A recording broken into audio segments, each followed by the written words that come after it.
John, thank you for taking time. Thank you for taking time to share a story behind your amazing Woody. To share this with me, to share the amazing build, amazing restoration of this exactly because that's something special. What was the story behind? How did you Come across get Woody? with the idea? Yes. Why Woody? I mean, I know you spent your your childhood and teenage years, California. Yes. Yes, in adult years. I left there at 65 years old. And it wasn't that I always wanted a Woody from the early days. I always had like 57 Chevy station wagons Okay. and stuff like that. So an opportunity arose and I was kind of looking for one, and a police officer friend of mine says, "Oh, his sergeant has one in his garage." So I called up the sergeant and he said, "No, I can't do it yet." He says, "It's just buried under a bunch of crap." And he says, "I got it apart and this and that." And so about a month or so later, he calls me back and says, "Okay, come over and look at it. See what you think." Well, I get over there. I figured it just had the motor, transmission stuff pulled out of it. Yeah. Oh no.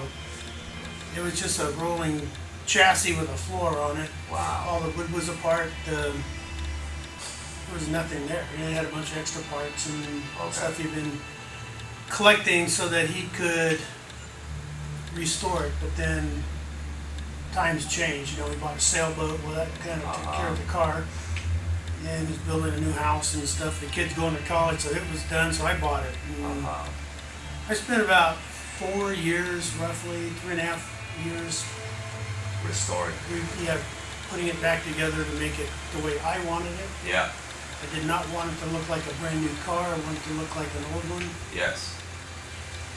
So I only replaced wood that I had to replace, repaired a lot of stuff on it, wood on it. It was a rust-free car out of California. Yeah. It was just a beautiful start. But 4 years, a lot of work to chassis. Was the idea background of the engine? What do you have in it right now? The flathead V8, old stock flathead V8 in it. Uh-huh. I put it back pretty much original. It just got surfboards and stickers and stuff on it. Yeah, which is Other bringing than the that- California vibes. Yeah. Yeah, other than that, it's just pretty much a stock Uh-huh. car. What you would say about restoring the wood exactly? Because that's what makes the car so special. And how much work did you put in it? And what kind of wood exactly we have there? Okay, it's maple and the insert panels are mahogany. All right. So there's a lot of hours in that. I had a friend that helped me. Yes. He's a cabinet type. He's retired telephone company guy, but he had a cabinet shop at his house, restored furniture. So he fixed a bunch of finger joints and fixed stuff for me, and then I put it back together. Uh-huh. But would you say that that's what exactly took the most of the work restoring this car, or you would say that was half of this It's work about was chassis and half of half and half. uh-huh. The chassis was its own project, and then the sheet metal was another. Then the top was another one. You know. Yes. And so the wood was probably the major part of it. Because I'm a body man by trade, so the metal part of it was the easy part for me. Yes. Yeah. I'm not a cabinet guy. I mean, the quality of the wood is spectacular. When we were taking ride, I was watching the ceiling and outside and inside is just amazing, and the condition of that. Talking about condition, how easy is to exactly keep that kind of car in a regular life? I mean, how to store, how to drive, you know, you have different conditions, rain, Yeah. sun. I drive all my cars. Doesn't matter, rain or shine. You know. All If right, I'm so out you're somewhere, daily driver. and if it gets wet, it gets wet. You know, it's not Yeah. going to shrink. Yeah. you know, and they don't swell up that much, of these wooden ones. Uh, Um, it just, I just drive them, you know, that's what they're for. If they just sit in the garage and you don't, and you just look at them, that's no good. yeah. You know, I got 4 cars, you know, 3 of them run, and so I kind of alternate them around, you know, and Yeah. I don't ride the bikes as much as I should, but Yeah, I see you have nice collection of You bikes know, too. but everything I have here came from California. I didn't leave a thing. I brought surfboards, I brought wetsuits, I brought snowboard, old vintage snowboard stuff. I brought, you know, everything I had in the garage came. Nice. I mean, the Woody looks spectacular and is the full California vibe. When I see this passing on the road, we have the surfboards on the top, and that's your background, exactly. You're from California, From California, Santa Cruz, born and raised in Santa Cruz, Santa California. Cruz. So that's some big story already there behind. Surfing culture. Isn't that one Yeah. of the most popular? I think the one of the mecca of. It's one of the, it's got world-class surf there, Yes. especially winter times. A little further up north, you got Mavericks. And you go down, then you go down south, you can go to the ranch and Malibu and all those places way down south, you know. Yeah, but still, you know, right there. Santa Cruz is there, and it's right in the San Francisco, Monterey, San Jose areas, you know. So there's a lot of people in the water now. What a area to grow up. What a area to live, Yeah. and spend your young years there. It's great. It was really nice. It was mostly when I was a kid. A lot of retirement people there. It was kind of like old Naples, you know. Okay. To where just old people came there from the Central Valley where it was so damn hot most of the time, and they just came there for the coast, and the fog would roll in pretty much every morning, burn off, and then come back in at 5, 6 o'clock in the evening. So it was like that. Then you know, as time went on, the first house I bought in '76. I mean, my wife and my 2 little kids, we were basically the only young people on the street. Everybody else was in their late 70s, early 80s. Okay.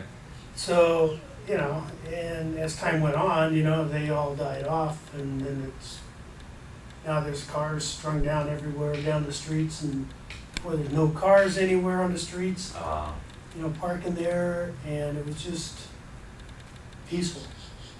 Was the car culture there was evolving pretty quick, the same like surfing culture? It always had been. It wasn't, car culture wasn't probably as prevalent as surfing, because I mean, all the kids could do that. You know, Yeah. whether you have a driver's license or not, Okay. you could still go surf. You know, you get down there, someone would take you, or Yeah. my mom would drop us off when we were like 6th grade. Would drop us off down there at Cowell's Beach, and we would then she'd pick us up. Or I got a little older, had to walk, so I left everything at my grandparents' house, so I was a lot closer. Closer to the beach. So I just kept everything there, and I just go after school and go there, and we'd go down to either the river mouth or go down to the yacht harbor. And at low tides in those days, they only dredged once a year for the fishermen to get out, and then after that, it was at low tides. I mean, it was like perfect surf going across the river mouth, the harbor mouth, and the boats could not get in or out. Wow. So now they dredge it year round. It was interesting, you know. You didn't Yeah. lock doors. You didn't, you know. It's like Yeah. any small town back in the 50s and 60s, 70s, late 60s. I raced motocross up until when I got married in the early 70s. And that's interesting too, because those bikes here, I mean, you have quite a collection. Husqvarna, yeah, the Indian. BSA. And I brought all that with me from California Yeah, too. so it's not just cars, so you're also a motorcycle guy too. Yeah, my wife was saying, "You gotta get rid of that old Husqvarna." And I said, "Nah, I'm not gonna. I'm taking it with me. No, that's classic. I love this one. I love this one. Doesn't run right now, but you know, I really don't care that much. Yeah. It would run if you just rebuild the carburetor and set the timing stuff on it. I think you could fire it right up." I love the Indian too. Which year is this? It's a 1942 Wow. Indian 4. So that was a retirement gift to me from my old boss. That's amazing. Wow. And the BSA he bought, well, I found it and he bought it and gave it to me for my 62nd birthday. Nice. So, you know, he was a good boss. Fantastic, yeah. And Dan Kraft has all sorts of Indians, Harleys, Thors, you know, old cars and stuff. He's one of those guys that had all this stuff before it was worth anything. Because he didn't get it because it was worth something. He got it because he loves it. Alrighty. Yeah, going back to those surfboards, talking about the surfing culture, Santa Cruz.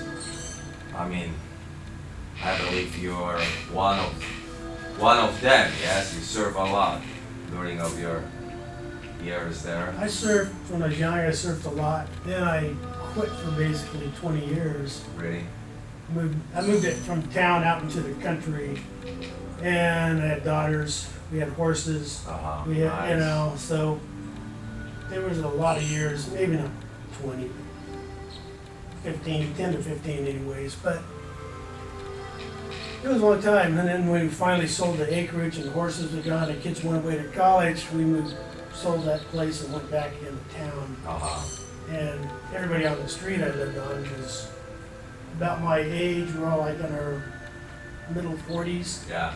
and the majority of them surfed. Okay. So it's, you know, I got right back into it right away. Nice. Yeah, because this sport exactly looks like there is no age limit, and that's what is great about that, and that's the real true culture. When I was traveling entire Pacific Coast Highway, I experienced a little touch of the surfing culture.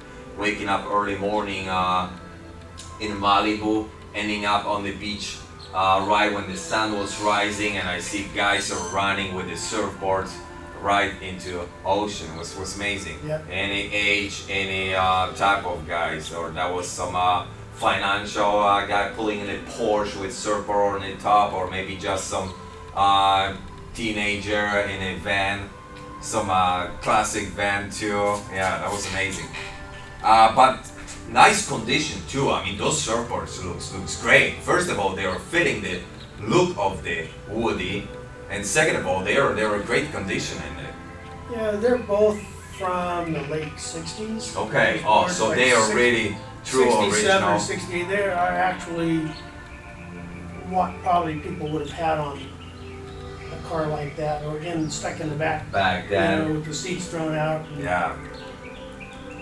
So that's what that is. And then the new longboards are different. They got removable fins and stuff, but these don't. These are heavy. They're like at least 30 pounds for the knee boards. Which means that's the real 20, true 25. art. Yes. That's Yeah. why they look so good. Yeah, one is still in better shape than the other one because Uh-huh. it sat beside someone's garage, mostly with the other one laid out in the yard, Yeah. at someone else's house. So it's. Okay. And I didn't surf. I surfed shortboards when I was younger, but as I got older, when I picked up surfing again, I'd surf longboards only. So 9 foot was my shortest board. You know, That's a pretty long one anyway. and that's fairly long, but Yeah. it was an H high performance board from Surf Tech, one of Randy French's boards. So Randy's owned Surf Tech, and I would get everything from him because we were friends from way back in school days, you know. But it's so I'd surf the Surf Tech stuff, and then they're all lightweight and well made. That's a great story. I like that kind China of story. somewhere, you know. I mean, Santa Cruz, that's again for those who are not really familiar or who are getting more familiar, entire surfing culture. Jim Phillips, Yeah. that's the designer too, yes. Who is, He's the guy who came up with all the Santa Cruz logos, pretty much. We got Santa Cruz skateboard, Santa Cruz surf shop. amazing. Right there, In right, the right with you. 60s, he did rock posters for Uh-huh. anybody, you know, from the Beatles on, you know. Amazing, wow. So he was a great artist, and his son is doing the same thing, and his grandson does it too. Family, So family passion and creativity. That's nice. Going back to rides, exactly. You said this is your one of your daily drivers. How we can see here around. But how many miles, if I could ask right now, you have it? How I've since put you? about, I'm gonna say about 26,000 miles on it. Wow. So you're really It driving gets this driven, car. you know. Yeah. I had that car and then the 32 Chevy, so they both have about 25 to 30,000 miles on each one. Because I kind of split the times up with them, you know. Yeah. How many years right now since the restoration you I finished? bought that car all in pieces in 2000, brought it home on Father's Day of 2000, Ha! What a time. and then That's a nice gift. I spent 3.5 years roughly Yeah. doing it. I would work a couple hours after work, and then on the weekends I worked on it. So, you know, I've had it almost 24 years now, Wow. and in my delivery, my Chevy delivery, I've had it for since '87, Wow. and it's been on the road since about '95. That's another 30 years old. Yeah, 30 Daily plus. driver, You know? yeah. So Amazing. they get driven, Yeah. and you know the Woody's 55. It do 60, 65 maybe, but it doesn't feel right. It doesn't feel comfortable. Yeah. With 50 55, I think it's 55 just to fine. 60 is good, Yeah. and I would drive it 300 miles, go to Reno Wow. for hot August nights, and then we'd stay at the house I had up there where my daughter lived, so we'd spend the weekend there and drive it everywhere in the Tahoe area, Truckee, and then we'd go to Reno and stay at the motel. But then for a week, and then you know it'd get, you know, between the time the trip was done, it'd get anywhere from 1,000, 1,200 miles on it that week, you know, for that week. Wow. That's spectacular. Never left me totally stranded. But it, you know, it's done some weird things, but it got me home. But you know, I carry extra carburetor, And distributor. that's the story with those cars, the classic cars, the way how they were built, the simplicity of the build. If something would happen back then or right now, you can just, if you're prepared, you have little parts, you can fix this on the Yeah. side of the road. You can't buy stuff for it on the side of the road. Yeah. You can buy some spark plug wires and some plugs and a few things maybe, but not much. But then you could always find somebody in some little town and any of those guys there would help you fix or something. And it's not like right now we have those little computers and so much technology inside our cars and sensors and everything else. You're gonna get stranded in the middle of nowhere and nobody will help you. No, no one can do anything for you Yeah. unless they have a shop that Yeah. has all the tools. Yeah. And nowadays they don't really fix anything; they just replace it. Yeah. They go on the scanner and it tells them, oh, it needs new coil, Needs this or you that. know, coil pack on it. Now you got 8 of them up there, Yeah. you know, so it's. These are pretty simple. I carry a few extra parts, a couple of fan belts, and usually a box of tools. Nice. That's the smart way. The jack has spare tire. Other cars don't have spares, and they have a flat, they're just stuck. If it's, unless you can put the spare air and a can of stuff in it, you know, but it's usually when they go flat, they're done. Brand. Alrighty, let's talk about the story behind the photograph. So you were taking photographs of those moments during of your entire restorations. Yes. Yes, I kind of log and keep track of what I'm doing on them. And that's nice. I think that's a great idea for anyone who is Yeah, if you're building a car, restoring you or should. building. Yeah. You know, it's just, a lot of mine, I took pictures of just so I can remember how things kind of go back together. Yeah. That's a good Like idea. Woody, I too, start yeah. pulling suspension apart, say, well, let's see what do I, you know, let's take pictures of it and see how it goes, and, Uh-huh. you know, Yeah, if you don't that mind, I way- would that way take a look. Year down the road, you're trying to put it together and have no idea. So this is the car in like about 1990. Yeah. That's when Pat White, the guy I bought it from, bought it. What? It's just those photographs. So it looked like that, and then he took it apart. You know? Uh-huh. So I want a picture that I took cut copies. So this is how I brought it. Wow. So. That's just straight chat. Look at this wood. That's amazing. And this stuff's all in his garage, and then so Jeff and I loaded it up on the car trailer. Wow. We took about 6 or 7 trips back and forth. Thank goodness he's only about 2 or 3 miles away. That's really just chassis and pieces of the door. And that's extra engine, I believe. It came with 2 engines. There's like 3 transmissions, 2 rears, 2 front axles. Uh-huh. So I sold a few things. Then I kind of laid stuff up to see what, because all these joints and stuff all self-destructed, coming apart, you know, when he took it Came apart. apart. Wow. Because they were all rotted anyway, Yeah. so. Yeah. Then my friend Dave, he fixed all these corners on, these parts were like $1,200 a piece, each rail. Wow. So he cut it all out, put new joints and stuff in, and he kept it. You can't see where he did the work on the inside. Uh-huh. So all the inside is the original stuff, Yeah. and then above it is everything's been glued in and rejointed and everything. I mean, I will tell you, I have love for photography and videography and building stories, storyteller. But what a great idea and great way to keep the story behind this build up is just.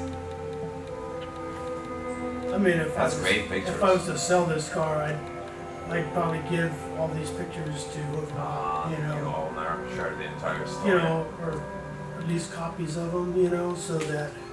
I mean, that's the story with the It restoration is. process. That's a piece of your life. And it's at the stage in its life now where, you know, they've all got nicks and dings and little things that, you know, Yeah. that could be, but you know what, I personally don't care. Yeah. It gives them character Oh, Yeah. definitely. and all that. I mean, just finding all the parts and things. And Yeah. I mean, that's what you said. It's car to drive, to be driven, to not just be No, parked it's in the not meant to garage sit in the and collect garage. dust. Yeah. And that's what it's. I appreciate as a car enthusiast and photographer. I appreciate your time here, which we're spending right now. That you are sharing the story behind the car. Appreciate the ride with you, and this that you're sharing with everybody else because you're attending a lot of car shows too in the area. Yeah, and there's, you know, everybody asks, you know, I take a different car. They go, "Oh, where's the Woody? Where's the Woody? They always ask me Where's about Charlie? it. Yeah. You know, so it's between the Woody and the dog. You know, everybody they know the car and the Yeah, dog you're- better than they do me. You know? You're known for the John Woody John. But this, you know, this is you What put a it back chassis. together. You know, put Yeah. the motors back in it and everything, and then That's great pictures. I kind of did things backwards. I had it all painted before I had the wood done. Okay. Because, you know, for me that was the easy part. Uh-huh. So I put it on. I had to be really careful and then took you scratch the least stuff. time. Yeah. Wow, those pictures of the wood restoration of the See process. how this piece here, how big it is, and to cut that off. Uh-huh. Because the reproduction wood that you buy, like from Cincinnati Woods, where I got all this stuff, it's a little oversized, so you gotta make it fit. because the cars vary so much. And it's amazing that you did this just in your regular house garage too. Yeah, I painted stuff at the shop. I Okay. got stuff ready at the house, and I'd take it over there and prime it, and then bring it home and block it and sand it. And this is in Reno. This boy's 24 years, almost 25 now. How many hours from you from Santa Cruz to Reno? And That's this, some nice road and trip this there. car is 300 miles to Reno, and it's about 5 hours in a regular car, and it's about 6 or 7 in this car. Wow. You know, but I stop about every 80 or 90 miles. Yeah. And I'll top it off and get out and stretch because it just. That's amazing photographs. And this one here with the This is in downtown vintage Turkey. old-fashioned. Huh. Yeah, they restored it, and it's a clothing store inside now. Huh. Spectacular. It's in Fairfield, the Jelly Belly factory and the Budweiser plant. Huh. So I stopped every year. Yeah. This weather down here kills it. That was a ride back from Reno Wow. in my car. Yeah, that's something special. That story there behind. Yeah. Thank you for sharing. Yeah.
So is it going? And yeah, it's fine. You don't need to do anything. What's the story with the gears? Push the clutch all the way in. Yes. First, up, let it down. Second, straight down is third. Reverse is back towards you and up. Okay. Alright, so first. Back and down. That I'm on it first? No? I think so. Yeah.